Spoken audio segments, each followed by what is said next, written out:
साताऱ्याच्या दुष्काळी पट्ट्यातील धुमाळवाडीत गेल्या 24 तासात रेकॉर्ड ब्रेक पाऊस. 30 वर्षांनंतर पहिल्यांदाच तलाव भरले तर नदी नाले ओसंडून वाहू लागले.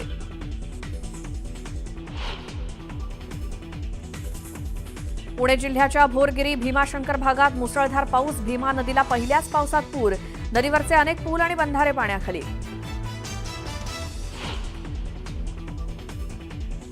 सांगलीच्या कडेगाव, खानापूर आणि तासगाव तालुक्यात जोरदार पाऊस. दुष्काळी पट्ट्यातून वाहणारी येरळा नदी दुथडी भरून वाहण्यास सुरुवात. अहमदनगरच्या कर्जत तालुक्यात जोरदार पावसामुळे शेतशिवारात साचलं पाणी. नदी नाले तुडुंब भरून वाहू लागल्यानं जनजीवन विस्कळीत.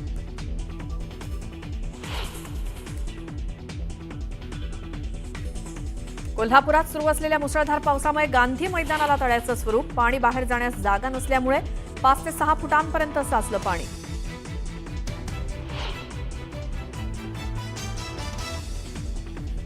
बारामती, इंदापुरात पावसामुळे मोठं नुकसान. उपमुख्यमंत्री अजित पवारांकडून पहाटेच नुकसानग्रस्त भागाची पाहणी.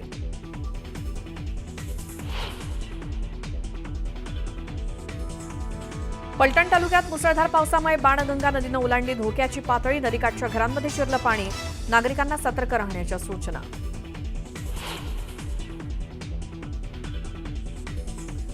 सोलापूर आणि सांगलीतही मुसळधार पाऊस. चंद्रभागा नदीची पाणी पातळी वाढल्यामुळे ब्रिटिशकालीन पूल पाण्याखाली तर कृष्णा आणि वारणा नदीच्या पाणी पातळीत वाढ.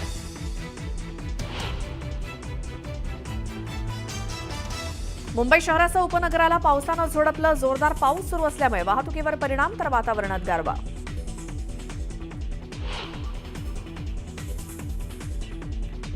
मुंबई शहर आणि उपनगरात सुरू असलेल्या पावसाचा लोकल सेवेला फटका. मध्य रेल्वेची वाहतूक 20 मिनिटं तर पश्चिम रेल्वेची वाहतूक 10 मिनिटं उशिरानं.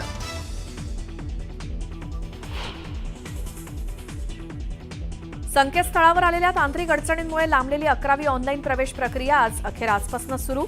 नाव नोंदणीसह महाविद्यालय पसंतीक्रम भरण्याची सुविधा उपलब्ध होणार.